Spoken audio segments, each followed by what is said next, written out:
Ed Ross with Ignite Selling, focus on helping organizations increase revenue and decrease market share by improving their sales skills. I'm a master facilitator, so I work with select clients on helping them implement our solutions across the nation.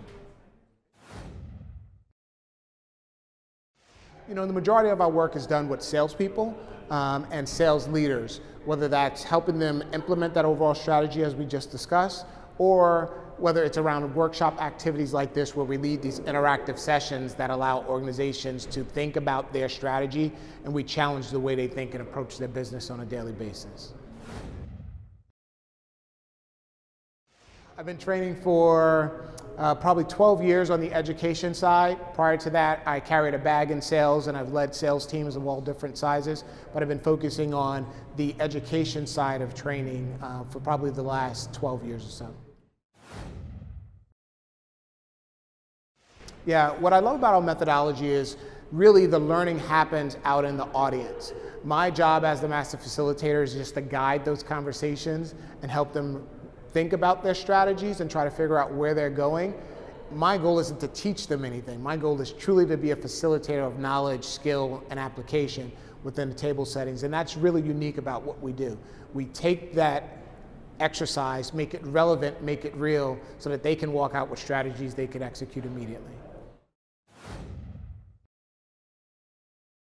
Yeah, the beauty of what we do is we work with all skill levels. Sometimes we're working with someone who's brand new to sales, or sometimes they are brand new to a certain industry or arena. What we teach them are fundamental skills that takes all that they've been exposed to before in their sales career and allows us to apply these new strategies. Our methodology allows us to make it real, to make it relevant, and to give them an opportunity to get exposure to other strategies. In many of our sessions, they'll be paired with someone else who may be more experienced or more tenured, and so these activities allow them to share the way they think in an open format so that they can identify multiple strategies. And what we often find is those individuals find strategies that maybe they didn't think of before because they have exposure to someone who's been doing it at a very high level, those high performers. Or even our high performers are now being exposed to new ways to thinking about it, considering the changes we see in the marketplace. Yeah, you know, it's about making it real and relevant for them.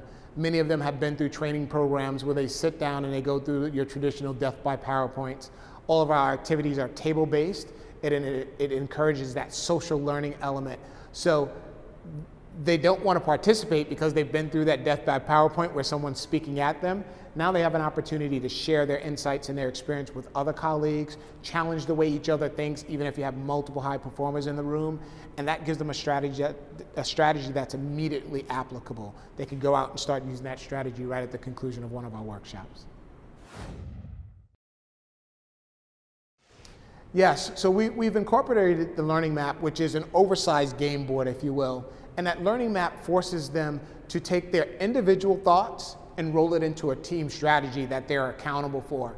And what we love about this approach is because they're now transitioning their individual thoughts into a team play, they're using some of the same skills of influence in creating value for others that we're actually teaching in the program. So unbeknownst to them, they're reinforcing the skills that we're exposing them to, that we expect them to use on their customers. They're doing it in that social learning environment. So that's how we use the learning map. Each learning map forces them to think about a different strategy. It allows them to compare notes on case or influencers or key decision makers, and that again pushes them to do it. Plus, it's an element of fun that they actually get to draw on something for those kinesthetic learners. They all get to apply the different learning styles by using the learning map. So it's a great device, a great resource for us in terms of engaging learners in a different way than they've been in the past. I love all of them. I would say the influencer is one of my favorite because it forces people to think about levels of influence and how do we impact those.